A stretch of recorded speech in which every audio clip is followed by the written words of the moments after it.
Au commencement était la parole, et la parole, et la parole, et la parole, Christ, Christ. Radio, parole vie, la radio qui donne à travers la parole. Mbote shalom bien-aimé dans le Seigneur. Mbote cher papa et maman, chers frères et sœurs, chers auditeurs de la radio Parole Vie, la RPV. Des amis partout à travers le monde entier. En Amérique, en Asie, en Océanie, en Europe, topé en Afrique et pas wap aux amis. Tika bolingo mbolo ko bolomo ya Christ bila bilo bande konanga ya basi et amibali. C'est vrai bien-aimé dans le Seigneur, tout tu collègue ça. Mikolomisa tu ya jeune prière. Ou tu qui sur climat ya maloba ya Jacob na maloba ya Moïse ou qui le climat topé l'atmosphère de Jacob Moza. Jacob Moza Moïse. Tout le monde qui affrontement, il y a deux déclarations.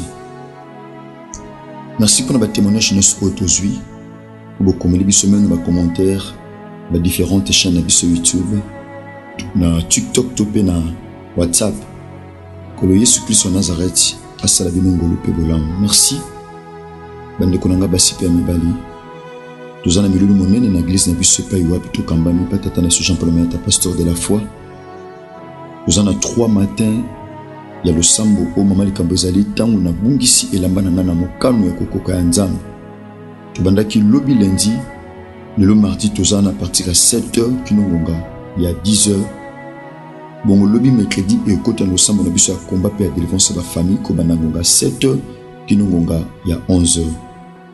Église centre évangélique de la foi en Christ TPCFC Kinshasa Awa en centrale, ils ont mis l'avenue Bombo numéro 8318 dans le quartier 5 Nanjili, la route qui monte non loin de Sainte Thérèse. Donc tous en a l'élo par la grâce de Dieu. Pour moment qui lobby lundi tata na biso Jean-Paul Mayata, pasteur de la foi, yemtazoti abiso bongo toroshite nango lobby mercredi pour tout bande activité mususu na pourquoi vous alliez à délivrance yaba famille.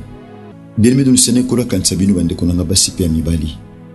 Tom Soubozami na coin où l'église est athée, où ça la radio Parole Vie confiance et comment le coup l'église n'a bino.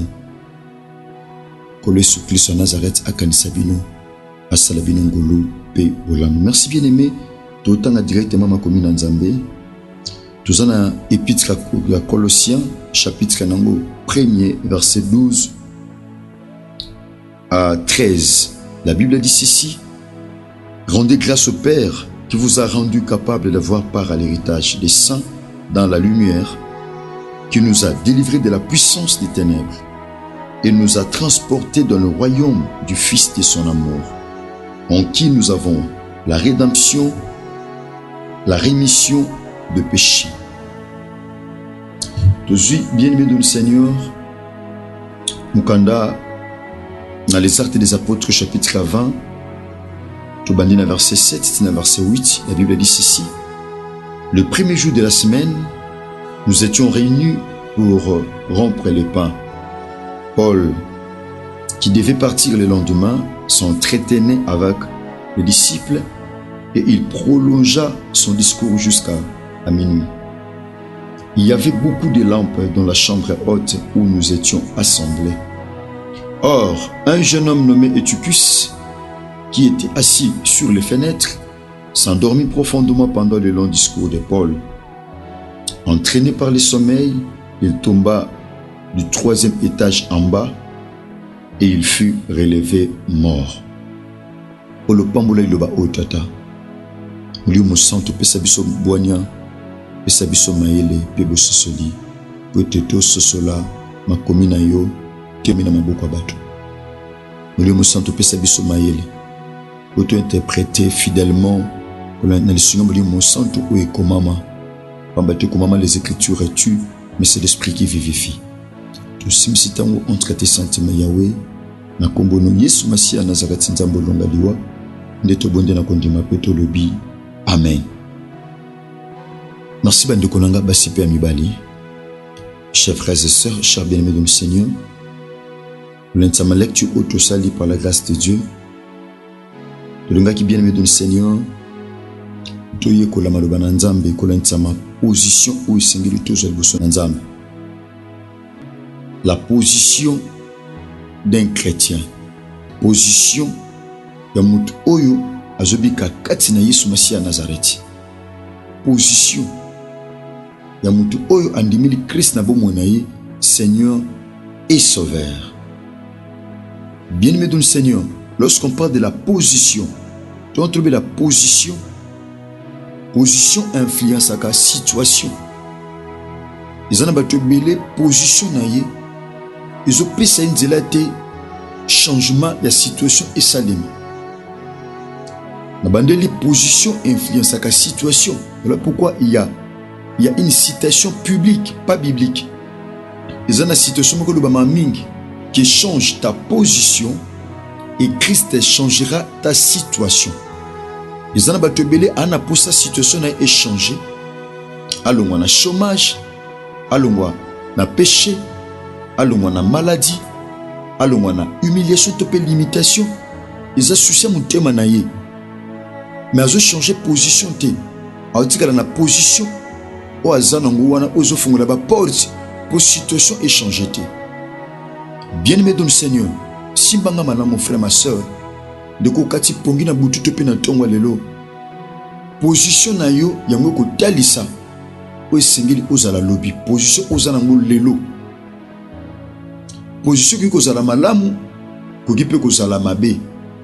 Mais yeba position influence à la situation. Oh mon Dieu, c'est quoi la position, bien-aimé dans le Seigneur? Position ezani. Position c'est la manière dont une chose ou une personne est placée. Le lenge o mutu aza placé topé à telemi, topé à kufanda, topé à kolala. Nengi nyoso mutu azali tobé en position. Bamsu baza na position à kufanda, bamsu ya telema, bamsu ya kolala. C'est une position. Tu es en position. Donc, ezali lieu oyo eloko ezali placé. Situation dans une structure. Bien-aimé dans le Seigneur. Ne tu es en position. Lorsqu'on parle de la position, tu es en circonstance où l'on se trouve. Circonstance où mutaza ko se trouver nango. Ils appellent position. Ah, ne konanga nazana position, il y a faiblesse. Dans une position, il y a ozang. Dans une position, il y a défaite. Dans une position, il y a échec. Dans une position, il y a victoire. Dans une position, il y a joie. Dans une position, il y a olela. Nyonsu wana, ils ont généralisé position. Tu peux bien en emplacement. Bien-aimé dans le Seigneur. Position, c'est un élément très important au Seigneur. Position. Mais comme il y a ici en Éphésiens chapitre 2 verset 6. Bien-aimé dans le Seigneur, que tu kufa na Christ tu sais quoi na ye. Donc position na biso ezali position ko sais quoi na Christ. Ya otika la te na kata kunda kasi ya ko sais quoi na Yesu Masiya ya Nazareth. Bien-aimé, pourquoi tu le dis position influence à la situation ya mutu? Bien-aimé, tu es une d'Akisa dans les Actes des Apôtres chapitre 20. Bien-aimé, Paul a prolongé qui discours. Paul a côté à Sangomalam, a enseigné le Bananzambe. Pendant qu'Aza enseigné, bien-aimé dans le Seigneur, la Bible dit na chambre haute, azoté na chambre haute, chambre à l'icolo. Pendant que Paul a zoté bien-aimé dans le Seigneur, Batouba Sangana qui est belé, pour n'a pas kabula lipa.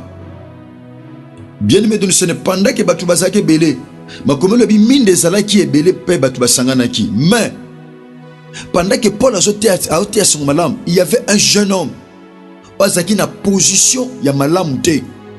Paul a zoté à son malam na chambre haute, mais il est affandi na fenêtre. Positionné na fenêtre. Bien-aimé dans le Seigneur. Mon frère, ma soeur, tombe sous au sambelaka, mais on a fenêtre. Moutou a fandi na fenêtre, a ozamu pepe, ya libanda, na ya kati. A cause na deux climats à la fois. De quoi a fandi na fenêtre, position na ye. Bien-aimé dans le Seigneur. Et ça la sorte que abika situation ya malamu te. Pourquoi? Parce que positionné ezaki malamu te. Afin de la fenêtre, combone Eutychus azaki assis na fenêtre alali profondément position na ye bien que maté ezoteama mais ememi na sommeil. Ezana batobele position na bango ememi bango na sommeil. Sommeil spirituel, topé sommeil physique. Ezana batobele nyonso na vie na bango elala par rapport à position. Ezana batobele position ou azona vie chrétienne. Elalisa vie na ye, elalisa libala na ye, elalisa santé na ye, elalisa musala na ye, elalisa bafer na ye, elalisa voyage na ye, elalisa commerce. Position elalisi ndeko. Position azaki nango etindi tende kwa lala. Ezana batobele lelo ba chita na vie suite à position bazoka liboso na nzambe. Ndeko na chambre haute Thomas Paul azote asango malamu aza ko enseigner mais ye a eu position et au fond de la fenêtre. Beaucoup d'enfants de Dieu aujourd'hui échouent. Pourquoi? Suite il y a position. Suite il y a position influencer situation na bango. Ndeko alali na fenêtre. Alali profondément pendant que Paul azote asango malamu. Ndeko alali makome lobi amema maki na pongi akwei auti likolo ti ya na 3e étage ti na se akwei bien aimé situation ndeko ekomi ya pasi ya mabe. Pourquoi? Abande kolala azaki na position ya olala. Bien aimé pendant que sa position malamu te eza biloko mususu esutukisa yo. Pendant que sa position malamu te na nzambe, pendant que sa position malamu te même na vie na yo ya bomoto ko tshaba discipline na ba principe. Bien aimé okoyipo kokuya lokola muto azaki na position ya bien te. Bien aimé avant tout yamba Christ tozaki na position o tozaki nango. Donc tu yambi Christ tozu une nouvelle position. Totu ko tanga na mukana na nzambe na livre Colossiens épître Colossiens chapitre 1er verset 12 à 13. Na komelo biboe tozongisa matondo epai na nzambe. Apôtre Paul abandi na ko encourager ba Kristo ya Colosse ba fidèle ya kotinda bango ba rendre grâce epai na nzambe. Bien aimé abi ye oya délivrer biso na puissance ya ténèbres. Autrefois position na biso otozaki nango ezaki position ya kufanda na ténèbres. Voilà pourquoi la Bible dit voici le peuple longtemps assis dans les ténèbres a vu une grande lumière. Le peuple qui habitait le pays de l'ombre de la mort, une lumière resplendit. Libote bande ko bika na molili bande ko bika na sia elilingi ya molili amoni pole ya nzambe kokita. Autrefois tozaki na position ya kobika na molili, tozaki na position ya kobika na ténèbres. Lorsqu'on parle des ténèbres, on voit l'échec, on voit le malheur, on voit la souffrance, on voit la limitation. Makambo nyonso mabe ténèbres eza ko englober makambo nyonso ya pasi ya mabe pe ya kolela. Autrefois position na biso ezalaki ya ténèbres. Mais misale kulusu ya Christ et pesibiso une nouvelle position. Alléluia. Une nouvelle position. Voilà pourquoi l'apôtre Paul dit tozong sa matondo epai na nzambe alongola biso na position ya kozala na ténèbres. Asala oto bengi transfert tope changement ya adresse amemi biso na royaume ya lumière. Toza bato oto ko demeurer ko bika na kati ya molili. Molili ezali nyonso zokuta nango ya mikakatano ya pasi ya kolela ya ba souci ya kozanga nyonso wana eza ténèbres. Position na biso liboso na nzambe eza ke tozali sute ba na ténèbres. Tokoki ko fa na ténèbres, tokoki ko umela na ténèbres, tokoki ko demeurer na kati ya ténèbres. Pourquoi? Parce que position na biso bien-aimé dans le Seigneur ezali position ya lumière. Position na biso bien-aimé dans le Seigneur ezali position ya échec te, mais ezali position ya victoire. C'est la position que Dieu nous a donnée. Ezali position au Christ apesa biso na croix. Ezali position ya échec te. Mon frère, ma soeur, osambelaka mais ozana position nini? Cause en a vie échec, ils appellent position. Cause en a vie à kolela, ils appellent position. Cause en a vie à victoire, ils appellent position. Mais position est mon clisso. Ils allaient position à échec, mais ils allaient position il y a réussite. Ils allaient position à kolela, mais ils allaient position il y a kosepela. Ils allaient kaka position à bitumbate, mais aussi ils allaient position il y a victoire. Parce que la Bible dit, on te fera la guerre. On vous fera la guerre, mais on ne vous vaincra jamais. Position na biso ezali position à victoire. Est-ce nazo te à victorien na bututo pe na tongo lelo, soki yom to nazo te à tika victoire et comme ma vie na yo, tika victoire, mon frère ma soeur, et comme ma partage na yo. Position na biso bien-aimé dans le Seigneur. Ndenge to ndimela Christ na vie na biso Seigneur et Sauveur. Ezali position ya likolo. Voilà pourquoi la Bible dit, voici mon serviteur, il montera, il s'élèvera, il sera très haut placé. Il sera très haut placé. Bien-aimé dans le Seigneur, notre position, tu as la position, tu as mais tu as la position que tu as likolo. Tu as la position que tu as na sima, mais liboso. Pourquoi? Parce que la Bible dit, vous serez la tête et non jamais la queue. Ce qui est comme c'est que mukila et puis sur position à mutasuka. Ce qui est loi en famille et puis sur position à mutasuka. Ce qui est la kelima topé lien en famille et puis sur position à mutasuka. Mais misala Yesu Masia Nazareth ne koloso et qu'on pose aux position à le premier et qu'on pose aux position à l'icolo et qu'on pose aux position ya liboso et non asima. Et non asima. La position à mon Christ. Bien-aimé aux mon Christ, mais position ni bien-aimé aux anango aux vivre. Quelle genre de position? Les bédis nous serrons la tête et non jamais la queue. Ma comme le binam kana match to lo banango lobi par la grâce de Dieu. To simbango lobi. Ma comme le bimo Kristo aza engumba o etonga malikolo ya ngomba. Engomba position ya mo Kristo ezate na se mais mo Kristo azaka likolo ya ngomba. Un chrétien azakate na se azaka likolo. Jamais ben nemino bako sa likolo batala ko na se. Yonde fo sa likolo otala ba muna na se. Parce que to za mboka ingumba o tonga ma likolo ya ngomba o koki jamais ko bombam. Eloko eza na se e ko bombam. Eloko eza na se e ko zala inaperçu. Mais eloko eza likolo ezaka totalement visible. Donc position mo Kristo ezali position ya likolo kasi ya sete. Ezali position ya lumière kasi ya ténèbres été. Ezali position il y a victoire car c'est échec. Merci cher bien-aimé de le Seigneur, chers frères et sœurs, chers papa et maman. Bandou balandi radio pour le vie. Position ne cause à la jamais position maladie. Position na yo, zali position, il y a guérison, il y a victoire. Tika bolingo, ngolope bolom ya Christ bilabino, bandeko nanga basi pe amibali. Merci bandeko, oyo bien-aimé de le Seigneur, vous qui porte à travers le monde entier, natina kolande mission abino. Parole vie, nakati radio parole vie.